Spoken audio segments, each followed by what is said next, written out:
Welcome everyone to our event, Stronger Together, Exploring US and Canada Shared Asian Heritage. My name is Steven and I'm absolutely thrilled to be your moderator today.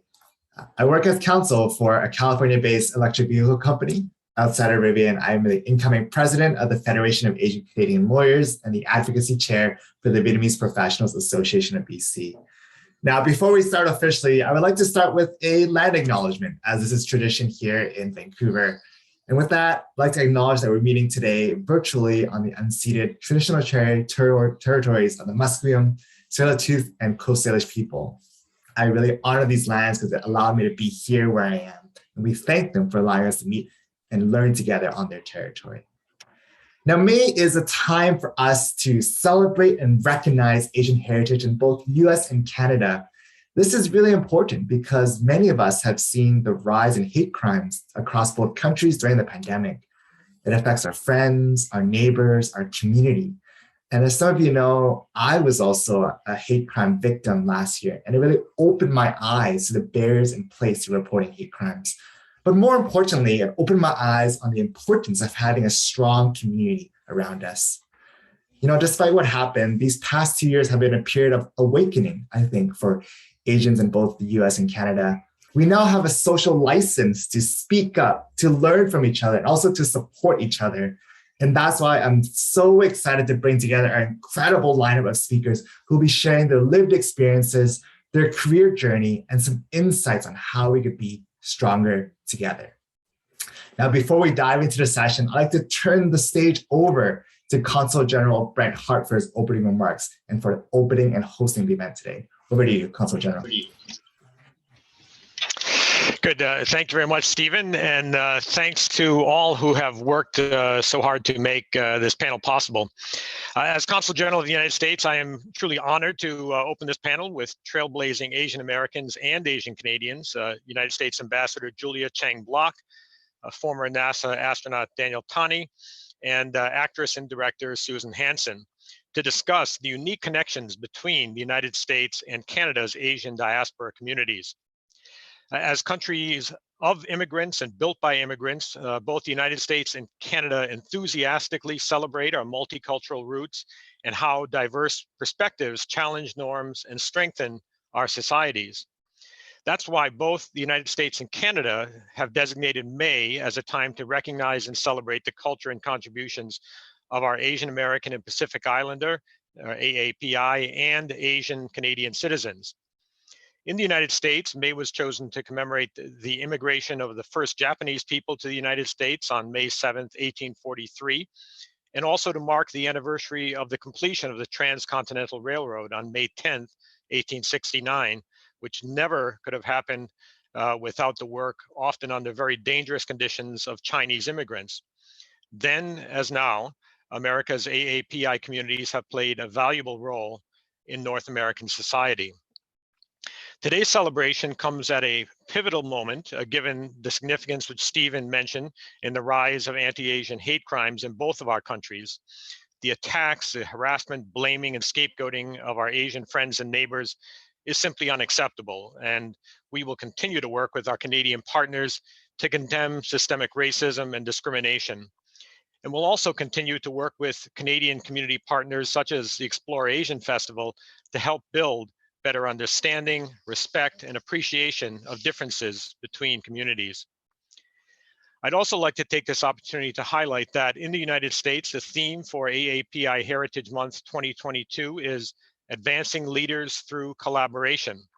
The US and Canadian governments will continue to work together to support and look for new areas of collaboration, development, diversity, transparency, and inclusion of all segments of our populations.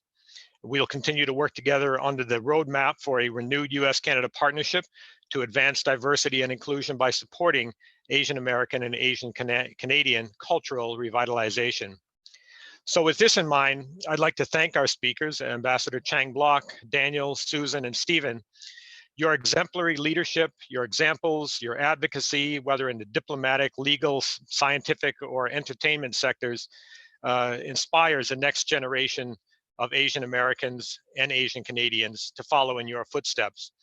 So I look forward to hearing your discussion on how our countries can work together with ever greater determination and creativity to support AAPI's legacy and to build the next generation of AAPI leaders. Thank you. Thank you so much, Consul General Hart. I could speak personally that there's so much passion in the words and I could feel the support from the government. So thank you so much for being here. Next, I'd like to turn over to opening remarks from the Vancouver Asian Heritage Month Society past president and advisor, Leticia Sanchez. Over to you. You may be on mute, but I'm sure you're saying some remarkable remarks, but I'd like to have you speak them again.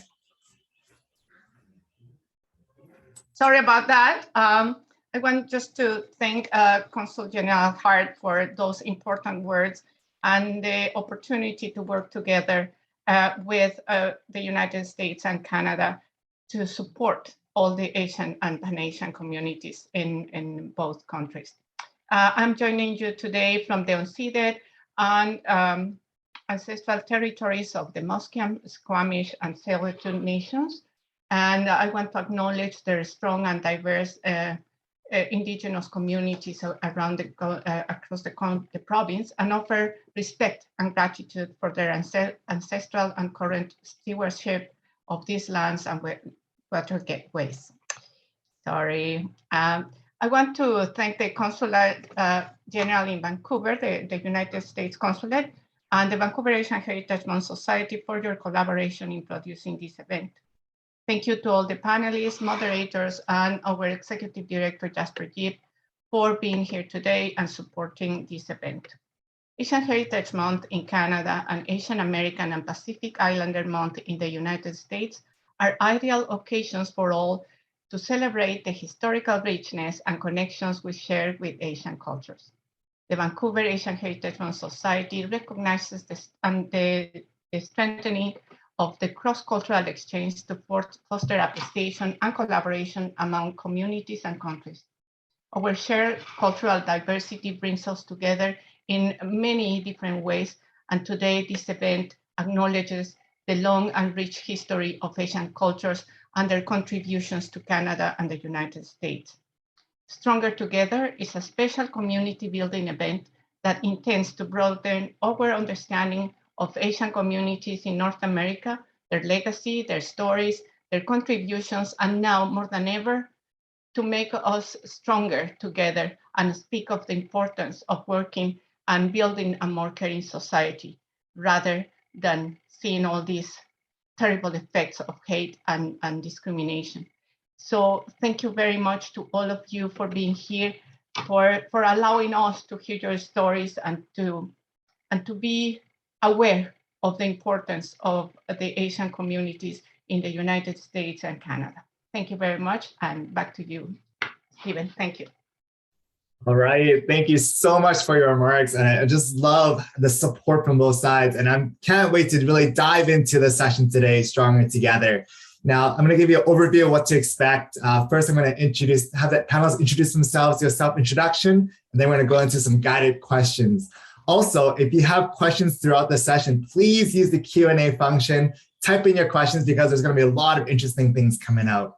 So today we have three panelists, really briefly from my end, because they have so much to share. We have actress director Susan Hanson. We have the first Asian American ambassador in US history, Ambassador Chang Bloch. And also, I must say, this is the first time that I'm speaking to an astronaut in a Zoom meeting. I got to bring my young daughter here to take a lot because we have former astronaut Dan Tani, and I'm honestly giddy and thrilled. But before we go into that, I'm going to have them each do a self-introduction, kind of talk about their experiences briefly, and then we'll dive into the questions. So if I may, I'm going to have Susan, if you can start first. Hello, my name is Susan Hanson. I'm the Festival Director for the Vancouver Asian Film Festival. First and foremost, thank you so very much for providing this opportunity. And I'm so honored to be here in the presence of individuals such as Daniel Tani and Ambassador Chang Bloch. I am so honored. Thank you so very much. In terms of my Asian heritage, I am Korean Canadian. I've been in Canada most of my life. I immigrated when I was 7. My background as to where I am today is I started off oddly enough, completely away from acting or anything to do with artistics. I used to be a high school business education computer programmer teacher, teaching students grades 8 through 12. So very, very different. And then I left the industry on a mat leave to raise my children. And it so happened that I decided that this opportunity came up for me to go into acting. And interestingly enough, I had that opportunity when I was in Korea as a very young child. And so when this opportunity presented itself, I felt that it was a calling, and it came full circle. So that was back in 2005, when this opportunity came my way, and I started with commercials. And then in 2016, I realized that I really wanted to do something a little bit more and delve into to the acting industry, and not just being, this individual sort of advertising a product. So that's when I turned to TV and film. And then in 2018, I also did a stage, the stage play of Kim's Convenience, when it got syndicated into TV and finally got released again to stage in Chemainus. So that was an amazing, amazing experience. And then in 2020, I was approached and had the opportunity to get involved with the Vancouver Asian Film Festival. So in 2021 was my first year as a film festival director, and it was our 25th year. It was an amazing learning experience, an amazing opportunity. And my reason for joining the Vancouver Asian Film Festival is what it represented and what it was trying to do. The Vancouver Asian Film Festival is a platform to provide the Asian diaspora with the opportunity to present and showcase their talent as an actor, as a filmmaker, storyteller. And I thought, what better way as an individual in the film industry, in the acting industry, to get involved and somehow make a difference, to somehow provide that additional opportunity for others that want to get into this industry. And as in the past, as much as VAF has been around for 25 years, this is not an opportunity that is well known, that has been provided for us. So I'm here as a festival director, as an actor, to try and bring brand awareness to the Vancouver Asian Film Festival, to provide that opportunity for the Asian diaspora to have their say, have their opportunity to showcase their talent. In terms of my working with the United States, most of the films that are and TV series that are being filmed in Vancouver are American based. So my interaction, and obviously when I get cast, I am working with Americans. And in addition, as a festival director, there's always an exchange of information, partnership with the AAPI Film Festival in the United States. So there's always an interaction, and we are neighbors, brothers and sisters with the US. We're always working very closely together, sharing ideas, thoughts, and coming together as a community. And thank you, Steven. Back to you. That's incredibly well said, Susan. I'm getting as excited about this as a moderator, because I actually get to ask questions directly, and you have such an interesting background, heritage. Susan and I actually met last month, and I was excited for the session today. So thank you for those words. Next up, I want to introduce Ambassador Chang Bloch for a self-introduction about her heritage, her background, and we'll go from there. Over to you, Ambassador. Thank you, Steven. Your enthusiasm is infectious. Anyway, I'm very delighted to be with all of you today to really participate in this joint program of the Vancouver Asian Heritage Month Society and the Consulate General of the United States in Vancouver. My association with this Heritage Month goes back to when it was a week, not a month. And I have addressed similar events since 1985. If you're good at math, try to figure out how many years that's been. But I can tell you, it's almost 40 years. And I am amazed that I am still up and about. But this is the first time that I have worked with Canadian Americans and with Canada. So I thank you all for this opportunity. I am an immigrant. My family and I went to the United States when I was 9, and I grew up in San Francisco.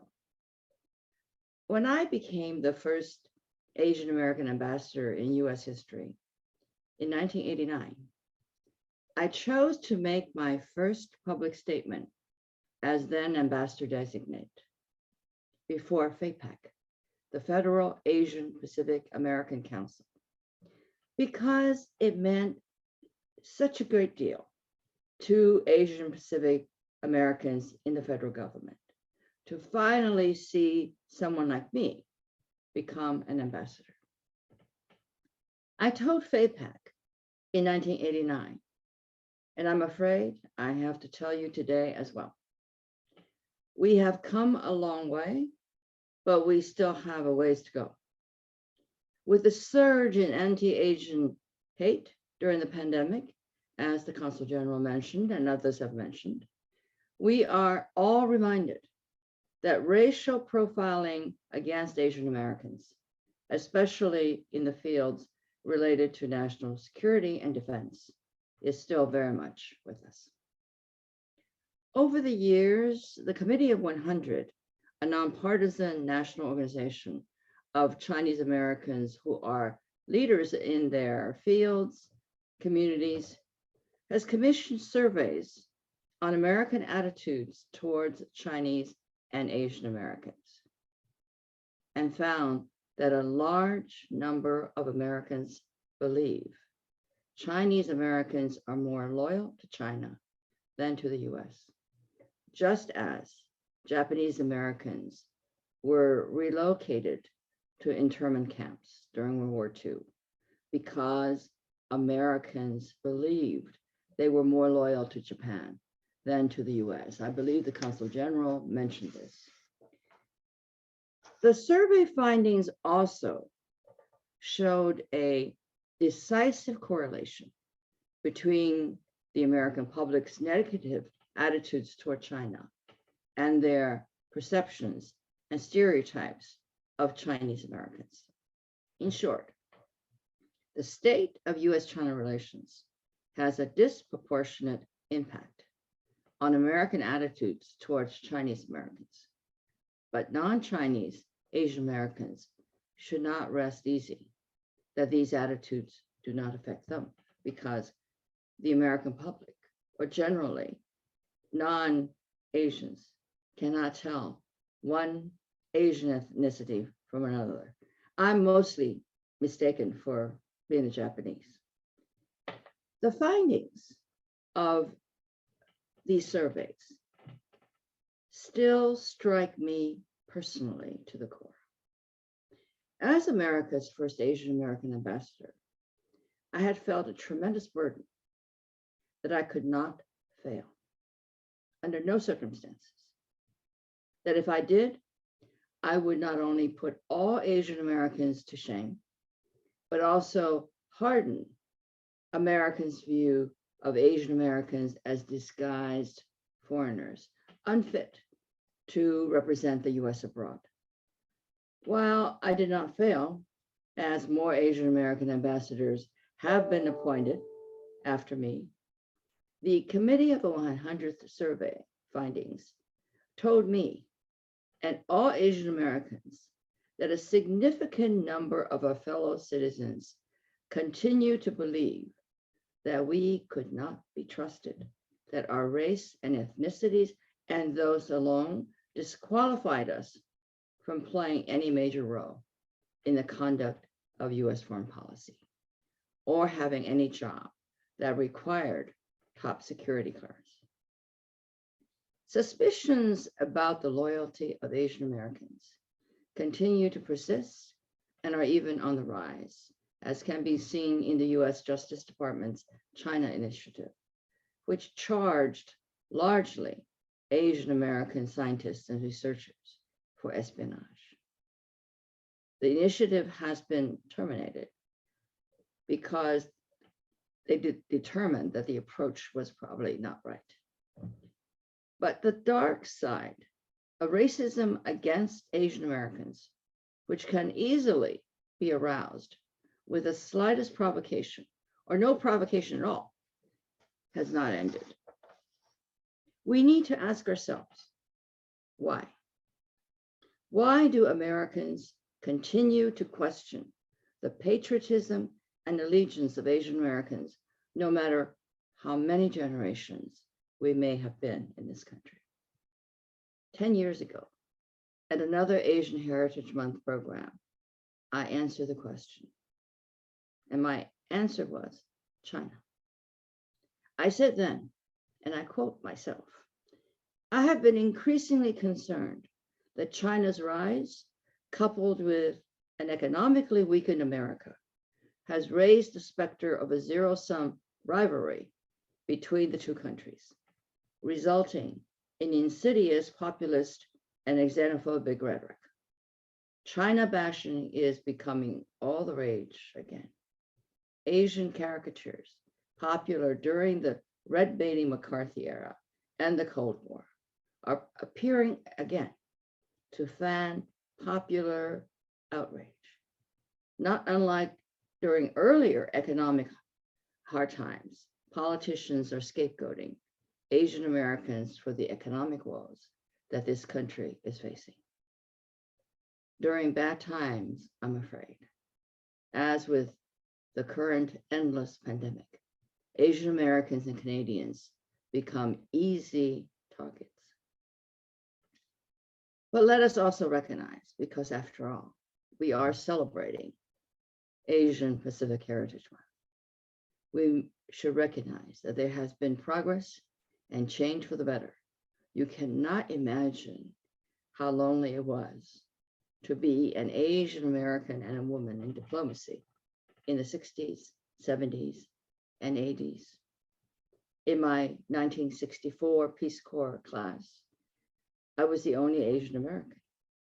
When I worked in the Senate in the 70s, and not on the Foreign Relations Committee, by the way, I was the only Asian American.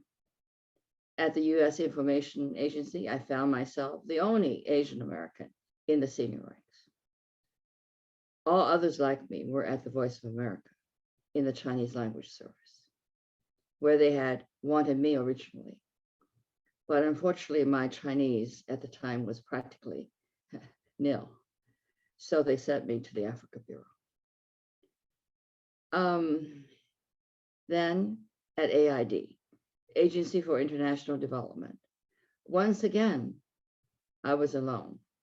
There was nobody else who looked like me in the senior ranks.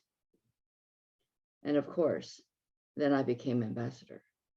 And there were no other Asian Americans. Mentorship is important.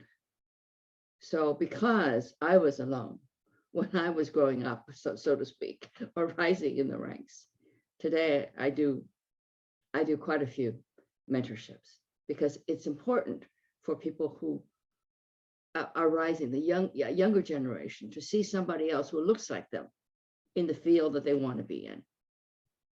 So for someone who was the lone Asian American during most of my career in foreign affairs, and for an ethnic group whose patriotism and loyalty are still questioned by many Americans today, we have reason to celebrate, however. But we also need to ask ourselves whether the political and social marginalization of Asian Americans is really over. And the answer, of course, we all know, is that it is a continuing struggle. By now, you probably have figured out how old I really am. I grew up in a different America, in a different world. For me, America was always a land of opportunity, a country where I can, as a first generation Chinese American, become the first Asian American ambassador in US history. I think only Canada will be another country where this could happen. Let me conclude by thanking the organizers for all that you're doing to represent, to promote, and highlight the problems and interests of Asian Americans and Canadian Americans. Let us use this Asian American Heritage Month as a platform to end discrimination and racism for all Asians in both our countries, the US and Canada. Thank you very much. Thank you so much, Ambassador Chang Bloch. I just want to express my gratitude and thanks for really being a trailblazer. I think the fact that you were part of Asian heritage many years back and even speaking today really speaks to the volume of your contributions. So to that, I really thank you for being that trailblazer. We're going to really go into the story even more in the next segment. But before we go there, I want to have our last panelist do a self-introduction. The one and only former astronaut, Dan Tani. I can't wait to hear. Here we go. The stage is yours. Steven, thank you so much. And thank you for inviting me to be on this panel to share the virtual stage with the ambassador and Susan. It's quite an honor. And just hearing their stories is filling me with optimism and with a great feeling of community. So thank you. So I'm happy to tell you that my story is, Vancouver plays a critical role in my story. In 1907, many years ago, two families left rural Japan. They didn't know each other, but both of them immigrated to America, but their first point of entry was Vancouver into North America. So the first foreign soil that my four grandparents touched was Vancouver. They had heard all of the stories that in America, the streets are paved with gold and they would be wildly rich. And of course, that's all advertising, and they struggled raising their families in poverty, growing strawberries, my mother's family, and living in San Francisco, struggling to, I think, sell insurance for my father's family. Yet they did find a new life, and they raised their families in California, including my parents, who met and were married. And about 2 years after they were married, with a 5-week-old infant, my oldest brother, were removed from their homes because of their parents' ancestry, being Japanese, and along with the 120,000 other Japanese Americans living on the west coast of California, of the United States, were relocated, as you heard.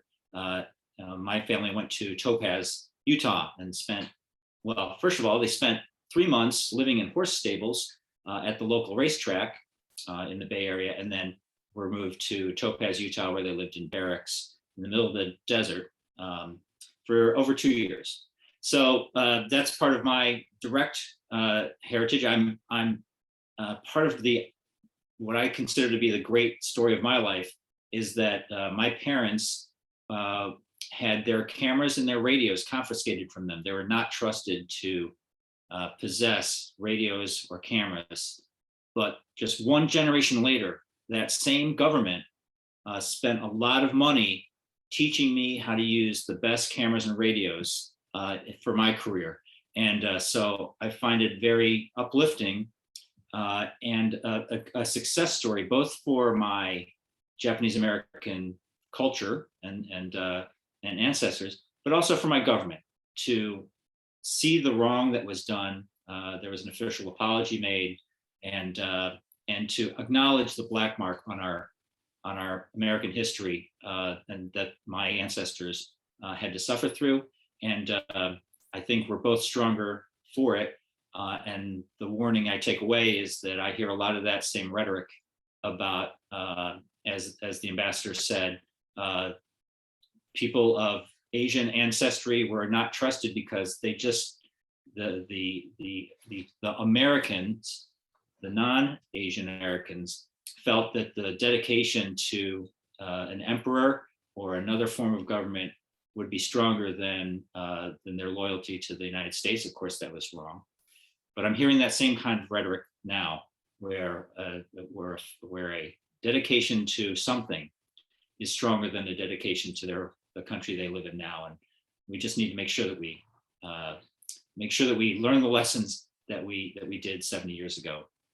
My family moved to first St. Louis and then Philadelphia. That's where I was born, and then to the Chicago area where I was raised. I was similarly one of the very few Asian American families in our neighborhood and in my high school graduating class.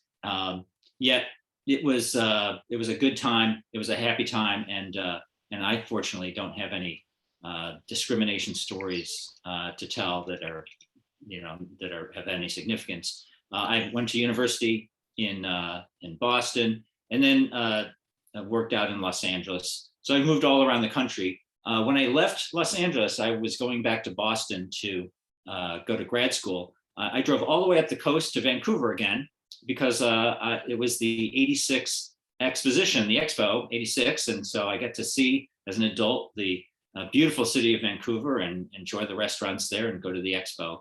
And then ironically, one of the highlights of that trip is I continued to drive across the Trans-Canadian Highway to Boston to start grad school. And going through Banff, it sounds like a bad thing, but I call it a good thing. I got pulled over by the Royal Canadian Mounted Police, going a little bit over the speed limit, but he had the hat on, he had the boots and the red jacket. I wish I could have had a picture of it.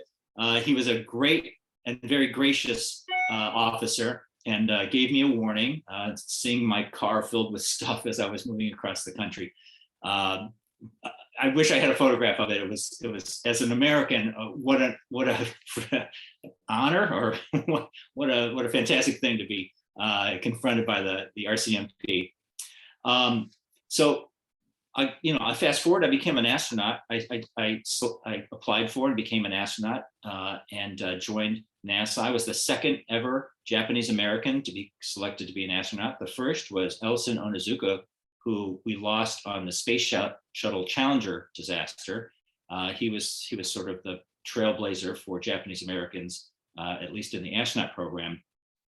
I was really honored to be following in his footsteps. As I trained to, I was an astronaut during the space station assembly era, about, now 20 or 10 years ago. And in doing so, had to go all around the world to learn how the space station works. One of those visits that we loved is go to Montreal and learn how to run the Canadian arm that we used to construct the space station and fix the space station. And the other real pleasure of being a member of NASA and the space community, astronaut community at this time, is that it's an international, it's the International Space Station. It's an international endeavor. And so I have the pleasure of working with astronauts and engineers and other scientists from around the world, including Canada. And I have two Canadian classmates in my astronaut class, and Canada does a fantastic job of picking astronauts. They are, without exception, smart and funny and capable. And so it's been my pleasure to work with the Canadian astronauts. I will tell you another one of the important touchstones I've had with Canada. And 2 years ago, when the COVID restrictions were in place and schools shut down and things were going to be definitely different, my family, we live in Washington, D.C., and we made a snap decision. We were going to go on spring break 2 days later, but of course, spring break, that was all being canceled. That wasn't going to make any sense. So I called a friend of mine who used to work in Montreal, and he has they call them a cottage up there, but a mountain house up in the Laurentians, north of Montreal. And he lives in Paris now, so it's mostly empty. And so I asked him, hey, do you mind if we, for a week or two, if we go up and spend some time up in the Laurentians at his cottage? And he was more than gracious to let us do that. So we packed up the car and drove across the border and found the cottage and had a wonderful time. And it turns out we spent 4 months there. It was a fantastic place to isolate. Isolation, it was the key. We were far from anybody. And the people that we did see welcomed us with open arms, even though we didn't speak French. They were very welcoming. And so my whole family feels like we have a bit of Canadian in us, having spent months riding out the initial isolation during COVID. So I have a very warm spot in my heart for our relationship with Canada and our neighbor to the north. that's all I want to share at this point as an introduction. I look forward to our discussions and the questions. There are so many tidbits to kind of dive in there, but just before I even jump in, I mean, you mentioned some incredible comments in your introduction. I especially love your RCMP story. I recently got a ticket at that same place, but no one was wearing a hat. So maybe since then they changed it. I'm so sad. I'm going to do it again and speak purposefully and see. Who knows? But I also wanted to call back on some comments that you made, as well as Ambassador Chang Bloch, on really about history and about, history doesn't repeat itself, but it echoes. And I think we're starting to see that now with the rise in hate. And personal anecdote aside, I was recently on Global News, one of the big networks here in Canada, talking about hate crimes. And just yesterday, I stumbled upon the comments on YouTube. I don't know why I do this. I should not do this again. Teach me not to do this, okay? But I looked at the comments on YouTube, and I was accused of being a spy for China. And so this is still happening to this day as of 2 days ago. And so if anything, personally, I was shocked and stunned, and it's still happening now. So I think that's why the value of this panel is so important, because we hear from trailblazers and also thoughts on how we can all move stronger together. And with that, I'm going to dive into, I have 3 themes for my questions today. And so the first, I'm going to talk about the personal side, second, about connecting our heritage, and last, really on how do we collaborate when it comes to stemming the rise in hate crimes.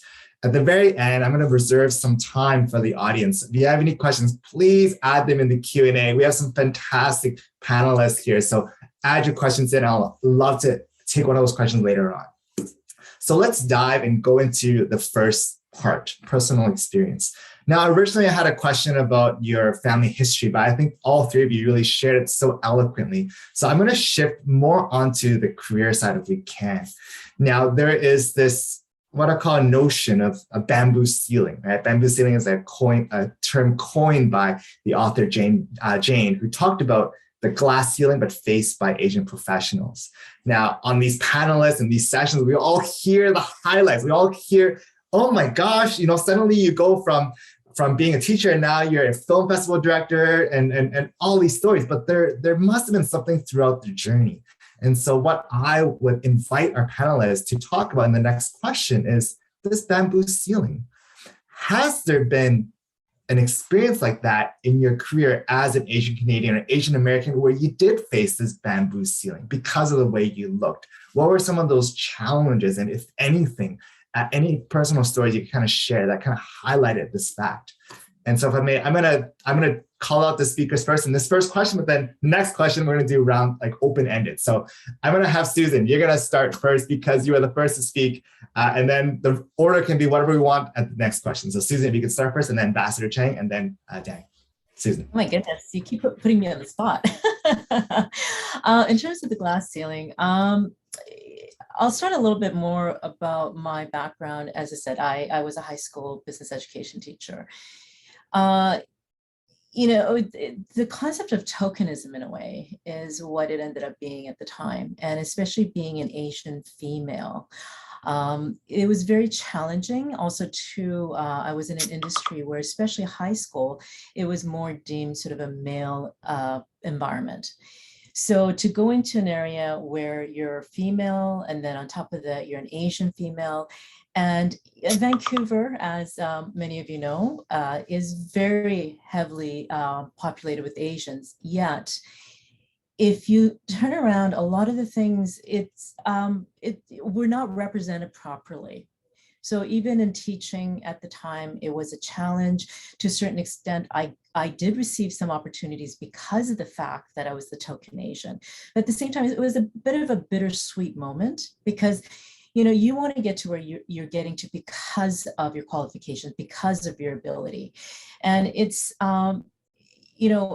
bringing to highlight the notion of, oh, you're Asian, so I guess, you just sort of fill into this. I really want us to get away from that. It's like, I want us to be provided with the opportunity, just like everybody else, not because of the color of our skin, not because of our ethnic background, but because we have the skill set. And so, moving fast forward to the acting industry, it's been sort of the similar situation. It has changed drastically in the last couple of years, with the huge hit of the Crazy Rich Asians, Parasite, Minari, all these things that are being brought to light now. Everybody's sort of opening their eyes going, oh, Asians have quite a bit to offer. But prior to that, even just a small thing as a commercial, it's always, oh, well, I guess we have to sort of throw in that Asian somewhere. So let's sort of audition them and see what happens. And it becomes such a waste of time for everybody involved. But it's almost sort of this unspoken protocol that they have to follow through just so that they can say, oh, but we weren't being racist, or we haven't eliminated anyone. We just, we gave them that opportunity. And for me, that really leaves a bitter taste in my mouth. And this is sort of that, that ceiling that you talk about that's sort of still in place. It's slowly getting lifted without a doubt, mainly because we are now in a position where everybody is understanding that we have the right to speak up. We have the right to be seen. And we have to be seen and heard through our voices, as opposed to someone representing us, someone that has not lived or, have had that lived experience and going, oh, I know what you're talking about. I'll speak for you. So, we're getting away from that. We are being able to present ourselves truthfully and authentically, but it's still far from that. And so in the acting industry, same thing, as I said, we are now sort of given that opportunity. It's coming our way, but it's so slow and coming. Like Shang-Chi, for example, we all celebrated the fact that we had an Asian superhero. Oh my goodness, like, why should we have to celebrate that? It should be a given, like that, what, we have the talent, the Asian talent is there. He was there, he was represented truthfully. He got the role because he did an awesome audition, and he was the great actor for it. So I just want us to move away from let's tippy-toe around this. Let's have that token individual. Let's say that we've represented properly, or given that opportunity. And like Ambassador Chang Bloch had said, we have changed. We are moving forward, but it's still so far from where we want to be. Thank you. Incredibly well said there, Susan. And I just loved how you honed in on the word tokenization. And I was just writing down my notes there, right? How do we move beyond being a token to actually causing practical change? And there's always this notion that, oh, if you wait enough, it'll happen, but that's not really the case. And so thanks for calling that out and talking about your experiences so vividly. And I appreciate for that. Ambassador Chang Bloch, you mentioned this is probably your 150th session that you've been to on Asian Heritage Month. I understand. But this question, you've seen it from the beginning to now. The bamboo ceiling, I'm sure there's many stories you can pull from, but what is something you'd like to share with the audience today? I see actually a lot of my friends here on the audience today who are from Vancouver, but also in the US, but something about the bamboo ceiling that you've experienced in your career, whether recently or even in the beginning. Over to you.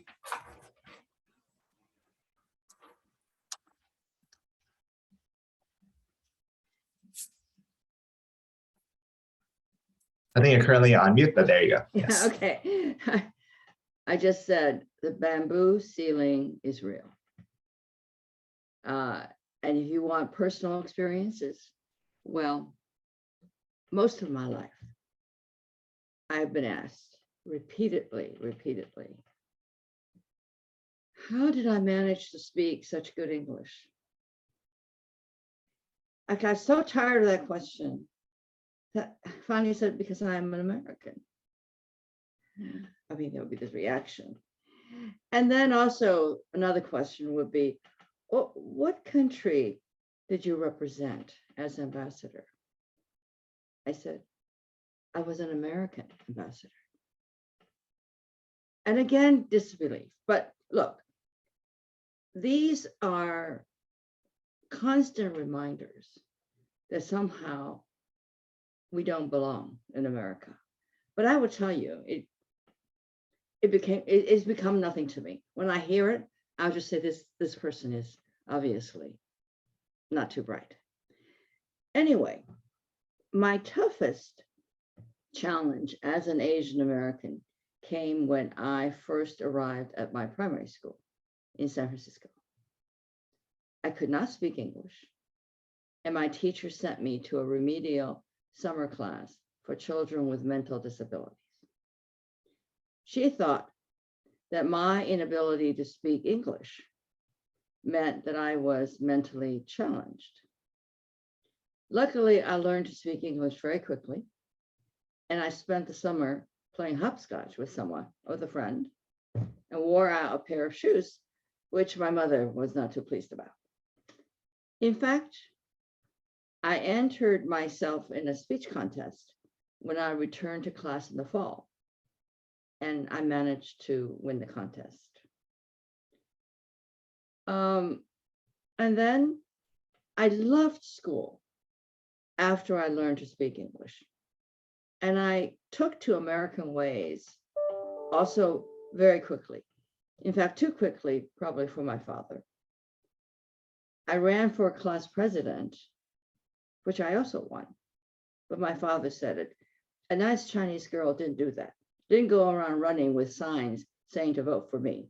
That was not polite. But America suited me. And I found my way to the best high school in San Francisco.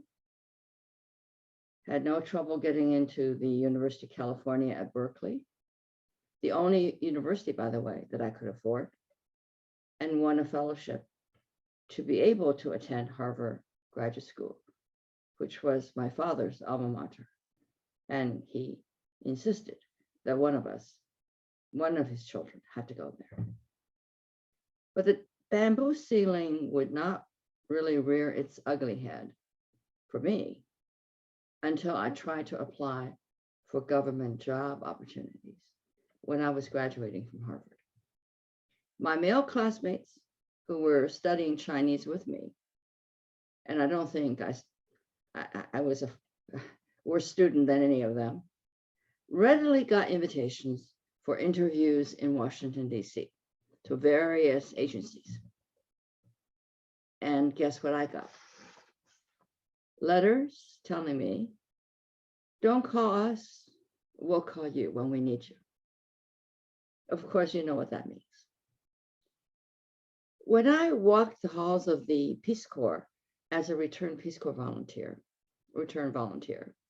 hoping to go back overseas in a staff assignment, I was told that I did not qualify. And I asked why. And they said, well, because you can't drive a Jeep. I said, but I could learn. And then they said, was the coup de grace, said, most foreign countries would not accept a young Asian woman like you in any position of authority. That conventional wisdom or refrain will keep me out of international affairs for most of my professional life. So I got into domestic issues.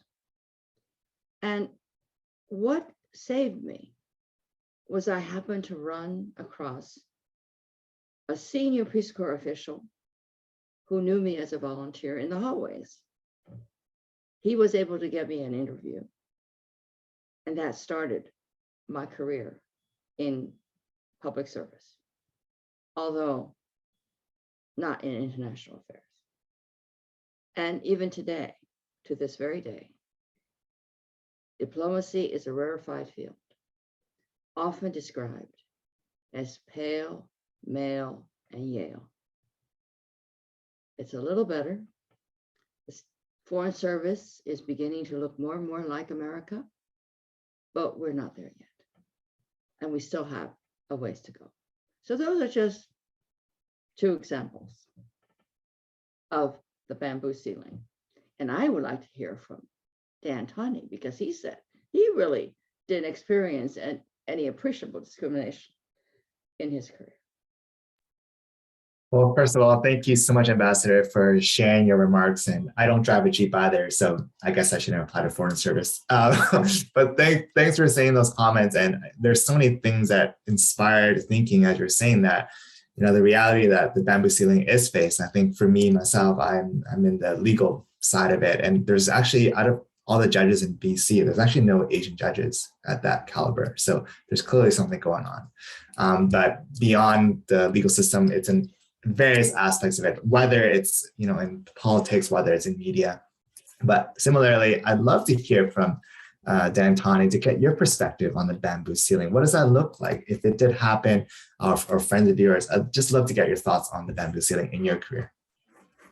Sure. So I chuckled when the ambassador told the story of, you speak English really well. I had that experience in college. I was skiing up in New Hampshire, and I shared a ski lift with a local guy, I guess. And he, "Where are you from?" And I said, "I'm from Chicago." He goes, "Oh, you speak English really well." So, but I carry those stories around, and as anecdotes that are funny. I don't think of them as discrimination. I don't, because part of your experience is am I trying to be demeaned? Do I find it demeaning? And does the sender, is the speaker saying it in some demeaning way? I didn't interpret that. So I have that. I have the similar story. It didn't hit home to me, or it didn't impact me negatively. It's just a funny story for me. I actually have a similar, this is a random thought, but later in my career, actually as an astronaut, it's one of the great stories that all my colleagues tell about me, which is I'd been there for a couple of years in the astronaut office, and I was in the gym, and the chief of the chief astronaut way above me was in the gym also, and we were just trying to make some awkward small talk, and he, I can't remember the exact comment. We're talking about the election of 2000. And, but anyway, he made a comment that made it clear to me he thought that I was a Japanese astronaut, because we have astronauts from Japan that we train with. And so he was not aware that I was an American astronaut. He mistook me for a Japanese astronaut. Again, I think it says much more about him than it did about me, but it was this funny sort of, just because of the way Asians look, or other ethnicities look, these mix-ups happen, and it's a shame, but it does happen. So honestly, when I think about how being Asian American has held me back, or anything that was not benefits or privileges that were not bestowed upon me because of my Japanese Americanness, I really don't have good examples. I feel extremely privileged to be given the opportunities that I've had, strictly, I would say, because I live in America, and in my lifetime, the doors have been open to me. And I will say, though, that what's resonated in this conversation is the visibility of role models, ambassador like yourself, that allows the next generation to look up and go, and to consider that normal. And so when those role models don't exist, you have to think, I need to be a groundbreaker and be the first Asian American, whatever, ambassador or president or actress, something like that. And so my example of that is when I was growing up, and as a teenager and as a young adult, and wanted to be cool, wanted to look cool.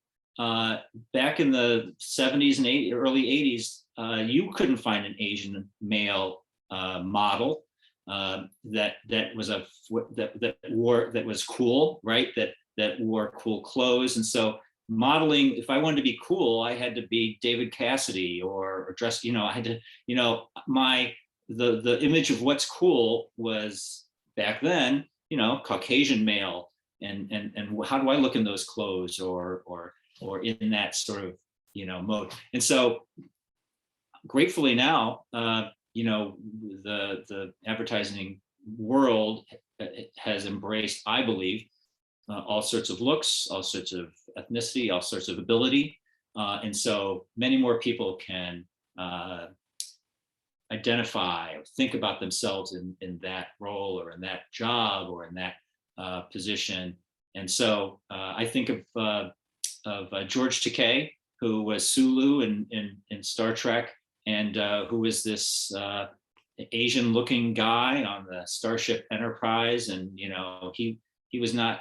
I don't think of him as an astronaut groundbreaker, but I think of him as a space Asian groundbreaker. And in a way, that was part of my path to be able to feel like that's a possibility for me to fly on the Spaceship Enterprise or the Spaceship Discovery, in my case. So, I'm not going to make up stories about discrimination. I've been very fortunate in my life, surrounded by people that are considerate and empathetic.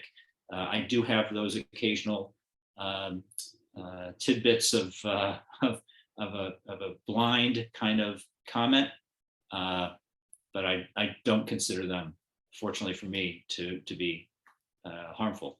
So, thank you. No, thank you so much for sharing. And that's really the beauty of a panel like this, because you get so many interesting perspectives, whether it's in media, whether it's in politics, whether it's in NASA. But I really want to highlight one thing you mentioned there, really about the concept of a trailblazer, right? When you have an icon to look at as a role model that speaks wonders, I think the fact that you're on this panel alone can inspire thousands who want to go into space, right? And you already are. I'm certain you are already. But when you see those models in media, in TV, in government, it speaks wonders. So that could be one really great way to really break through the bamboo ceiling. And just to tie into really my next theme is really connecting on heritage, because we talk about heritage, we talk about US, Canada, Asian heritage. And the prevailing notion in the past is that, to fit in, you got to blend in, you got to ignore your Asianness, you got to speak with an American or Canadian accent, you sound very English. But no, when we talk about this, I feel we have a sense of a social license now to be proud to be Asian. And so my next question to the panel here is really, now that we have this social license to be proud to be Asian, how do we embrace this? Or do we ignore our inner identity? Do we still pretend to be Canadians, pretend to be American? What are ways that us as an audience can do that? So this question is an open-ended question. There's no easy answer, but I just love to get your thoughts given what you've seen so far.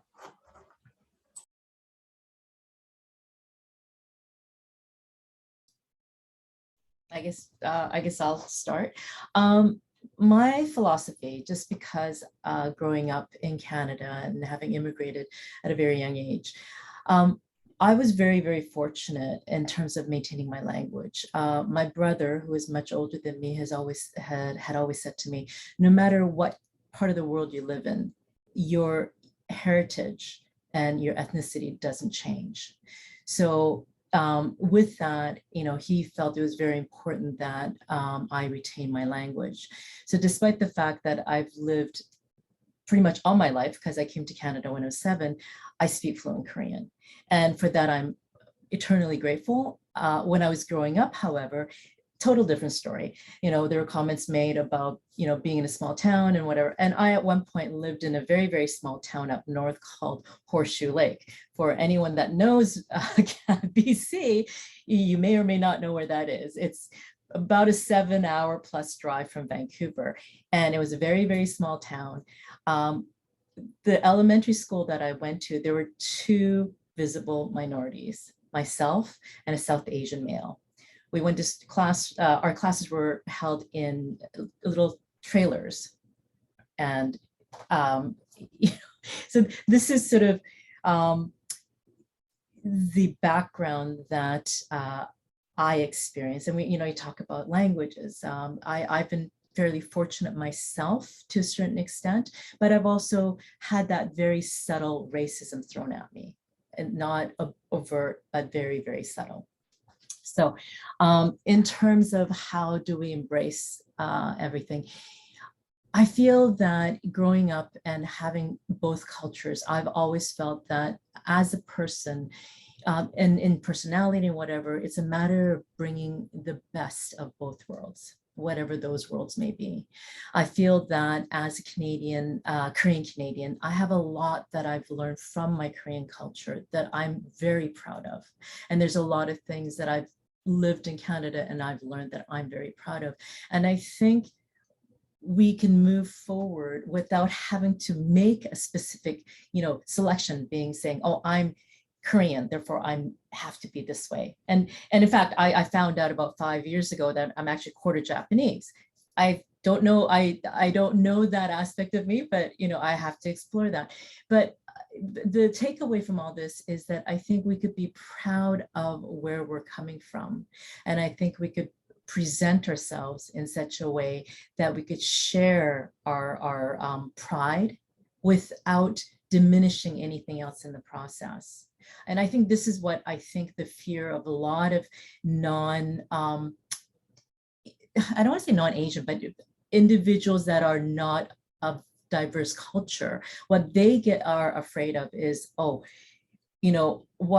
we know is going to disappear. What we are familiar with is going to disappear. And that's not what my take is. My take is that I want us to be more enriched by everyone's culture, what everyone has to bring to the table, and to be able to share that. Because at the end of the day, I think, the concept of stronger together resonates so true at every aspect of our lives, whether it's personal growth, it's education, it's about, whether it's, skills that we learn. And you talk about education. Part of the reason why I came to Canada, my mother being a single mom, because my father passed away when I was very young, was at the time, Korea was still a developing country. And they felt that, or my mother felt that having an education abroad, especially in North America, would provide me with better opportunities. So there are these things that the reason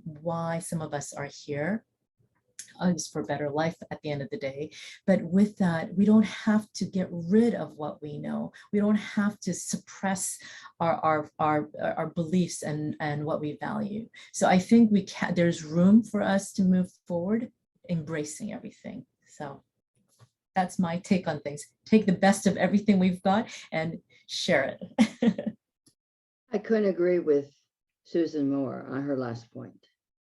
I think the good fortune of those of us who are bicultural is that we can take the best from both within ourselves and exhibit that to our own advantage and also to those who are around us. I would say that my greatest regret is that I did not keep my Chinese, because my father told me the moment we landed here, he said, I want you to stop speaking Chinese. He put a chopstick in my mouth and said, you learn to speak English. And he said something that's not very nice, not like those Chinatown Chinese, because San Francisco had lots of Chinese immigrants, lots of Chinese. I want you to speak perfect English. He said, you will never get ahead in America if you do not. Well, I was a kid. And so I did what my father said. And pretty soon I lost, if you don't speak Chinese or you don't speak any language, you lose it. And by the time I went back to China after the normalization of relations between the United States and China, it's a long time later, I was already very old, in terms of learning languages.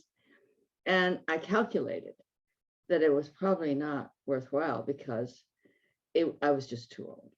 And I founded the U.S.-China Education Trust in order to bridge the differences between our countries, in order to promote mutual understanding. And had I known Chinese and be able to read and write Chinese, I think I could have done a much better job. So that is my regret. And also, of course, one thing is, if you are Asian of any ethnicity, you cannot relinquish your identity, your ethnicity. We will always look different. And so no matter what, we might as well make the best of it. So I think that for most Asian Americans, especially of this generation, things have opened up much more than in the older days. And the question then is, how do you take the best of both cultures and promote advancement of the Asian American identity in a way that is positive to lead the younger generation to do what they want to do, to achieve what their potential is? And too much of our history, of our identity, have been to accommodate one thing or another, external to what we ourselves really, really cherish.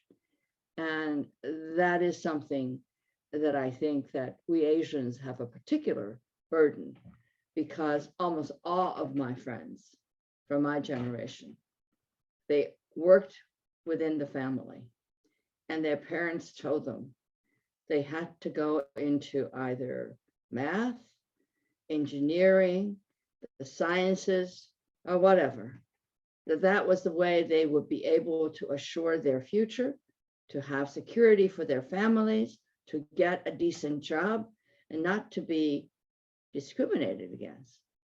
Because to be a physicist or a chemist, I mean, it's not subjective. You either know it or you don't. However, if you want to be an actress, if I want to be a diplomat, that's subjective. Anybody who interviews you can say, well, you don't have the leadership qualities to be a diplomat, or you don't have the acting skills to be an actress. Who is to say? It's subjective. And I've seen so many Asians, younger generation Asians, who were forced into doing what they did not want to do. If my parents had made me go into the sciences or math, I would be a complete failure. So I leave it at that.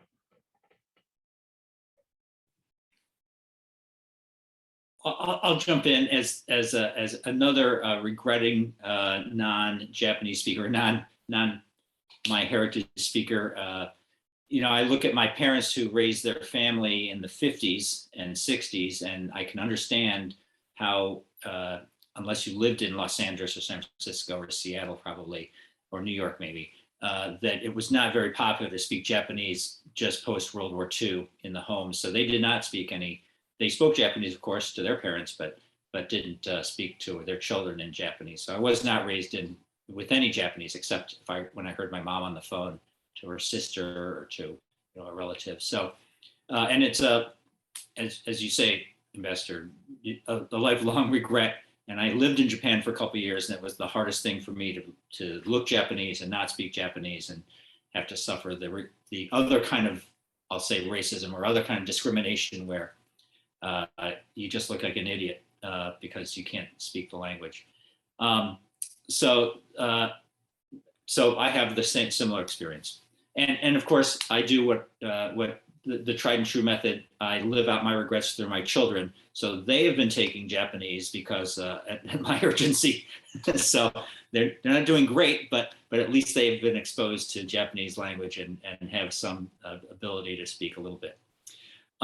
I was thinking about this, the commonality between the Asian Americans or Asians in America and Canada. And I think about, so here's what I was thinking.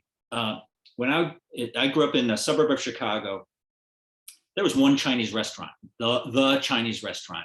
And everybody probably in town, everybody around town, when they thought of somebody that looks like me, they thought of egg foo young. I mean, that was the equivalent, right? That was they eat this. And I think now, at least in urban America, I would say urban Canada also, the diversity of cuisine has really helped the understanding of non-Asians of the Asians. And because it's cool. We are privileged. as Asian American, Asian Canadians, to represent probably one of the hottest cuisine fads going on. In fact, not only can you go get ramen, 5 miles from where I live, you can get Hokkaido ramen, or you can get Fukuoka ramen, or you can get, Tokyo style ramen. It's been segmented. And so now there's a real understanding that Thai and Malay and Indonesian and Lao and Cambodian are all different because because you go to the different restaurants or the regions of China or the region of Japan, or so it's fantastic for the education. I'm going to include myself in that.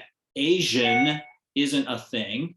It's a zillion things, and they're all great, and they're all worth trying, and so we come from different backgrounds and different languages, even though we're Asian. And so I think it's done really well for us that this foodie culture has exploded, and it's, of course, it's not just Asian. We now go to Romanian restaurants and Croatian restaurants. So it's really good, and it gives a touchstone for everybody to think about. Oh, that is it. Look at this. This Lao food is different than Singapore food, and they wouldn't have known that otherwise. So I think we're in a great time of differentiation and exploration based on the restaurant explosion out there. So I think we benefit from that. I want to add a comment about this because I'm a foodie, and my organization has conducted culinary diplomacy programs in China, and that has been one of our most successful programs, using food to communicate.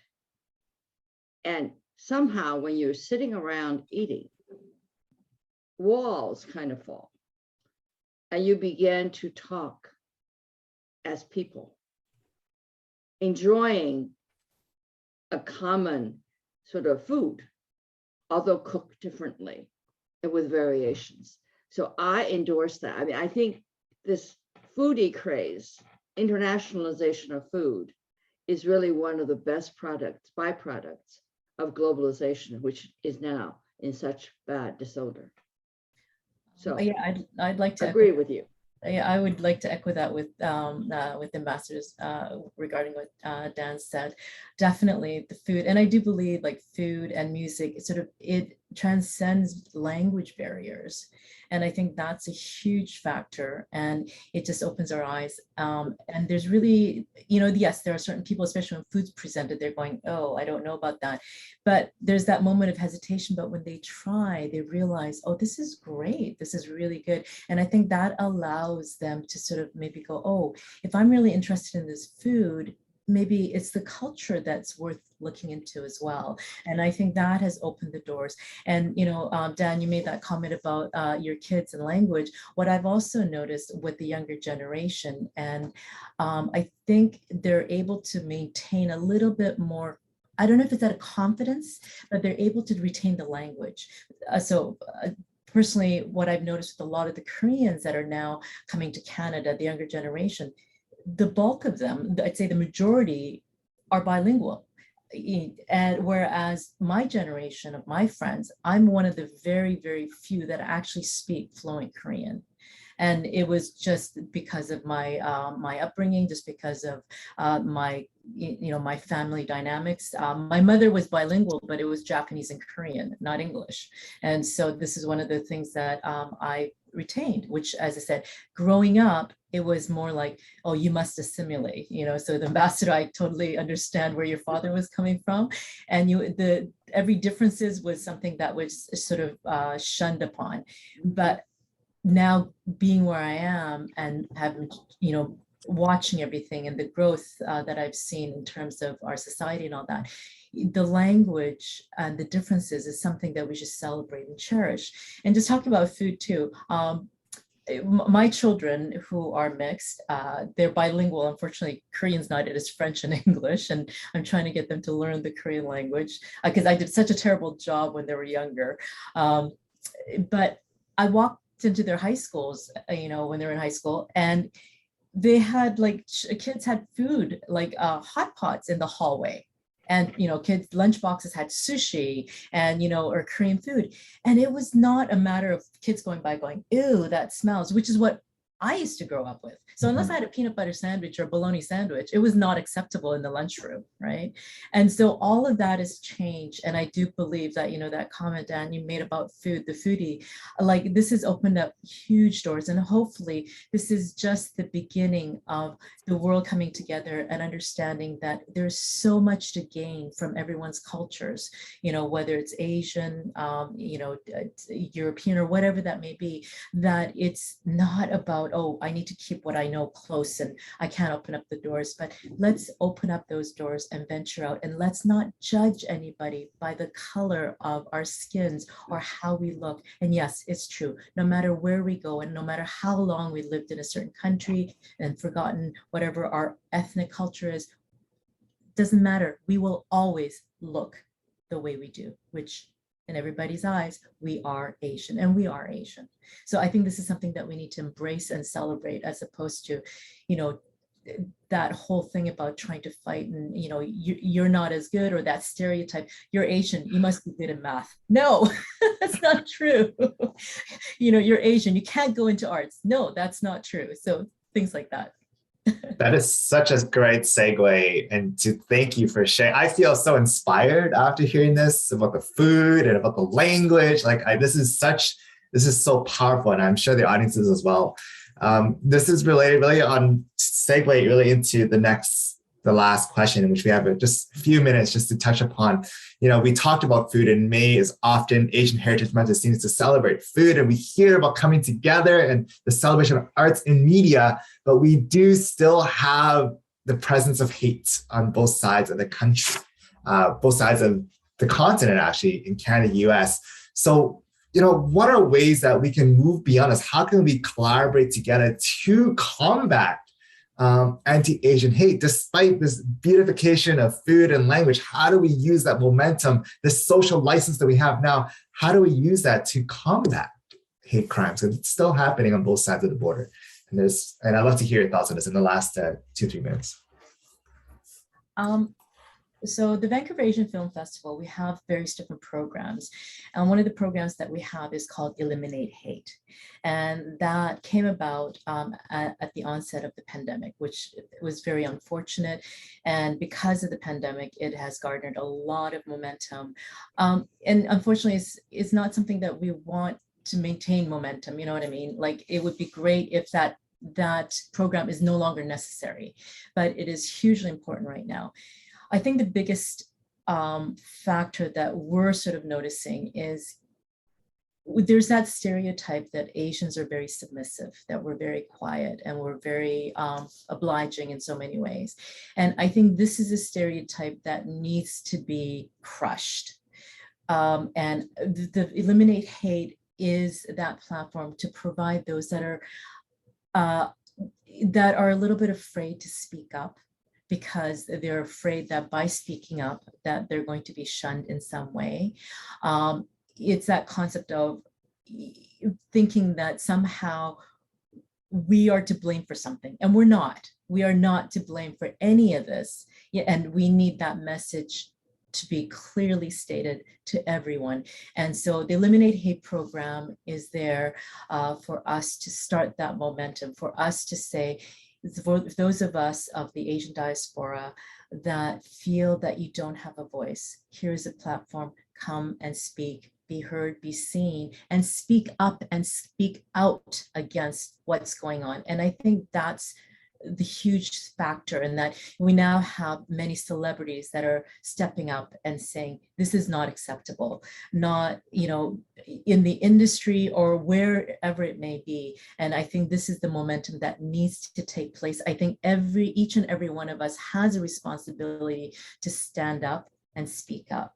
and be heard and say, if we see something going on saying this is not right, we need to speak out against that. And unfortunately, I don't have that crystal ball or the magic formula that could fix all this in overnight or whatever the case may be. But I think it's a start. And whether we're in Canada or the US, I have many, many friends who live in the US who are either of mixed ethnic backgrounds or Asian.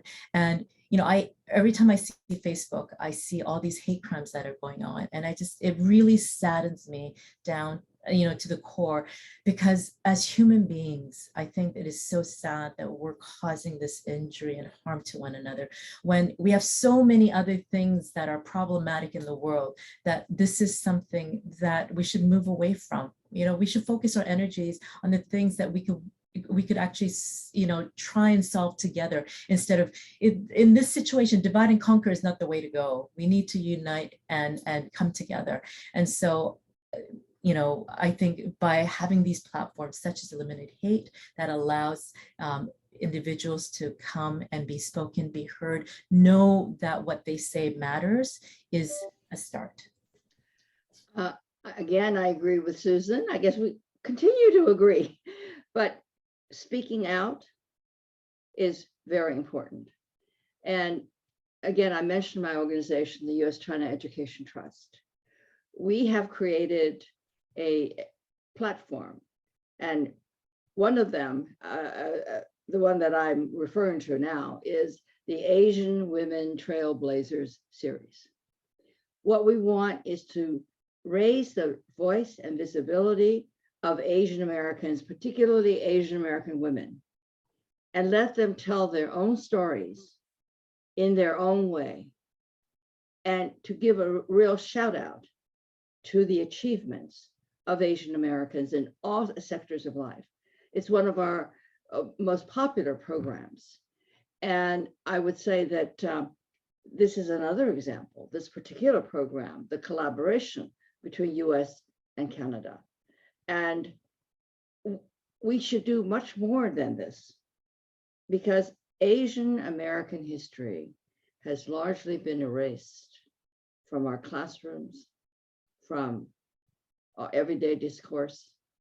And those of us who care, we should try to develop and to create what I call platforms, so that we can elevate and raise Asian American voice and visibility, so that more Americans will understand that we are human beings, we are citizens, we are people, and there is a common humanity.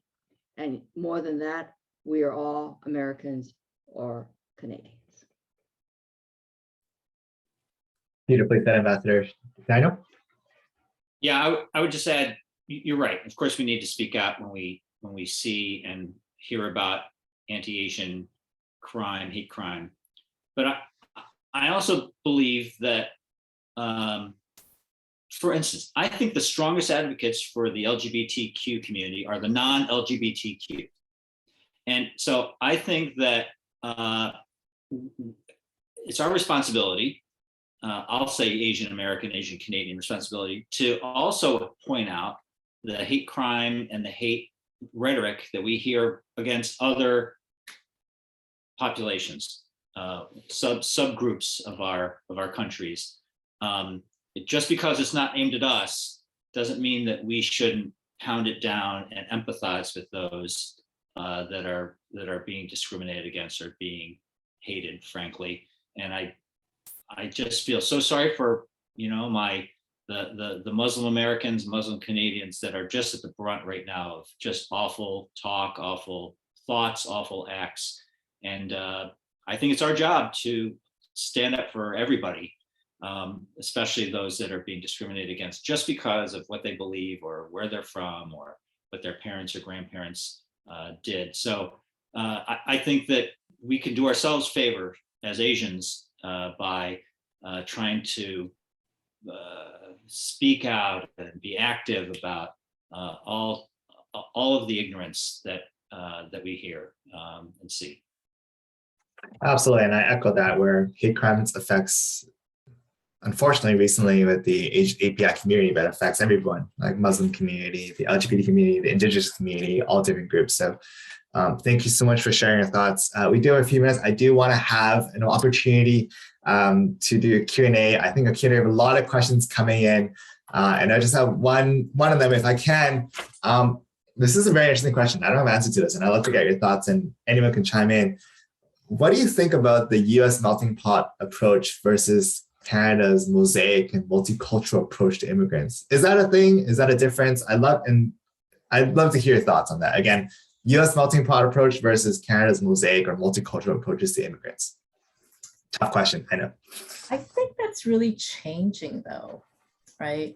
Like the ambassador had said, when she came to the US, her father said, oh, you cannot speak Chinese, you need to speak perfect English. I think that sort of, in my mind, and I may be completely wrong, is that concept of sort of the melting pot. Like, yes, we all bring everything together, but at the same time, at the end of the day, we all become the same. And Canada, technically, we're talking about mosaic, where we piece things together and we are allowed to sort of retain our culture.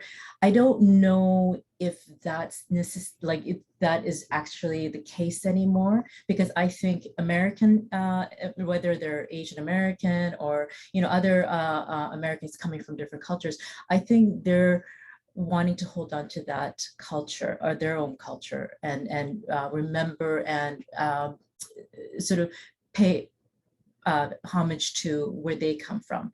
And I think in Canada, it's sort of the same thing. So I think now North America overall, whether it's Canada and US, I think we're starting to be very similar in the approach. I don't know, maybe I'm completely off base, but that's sort of my perception of things.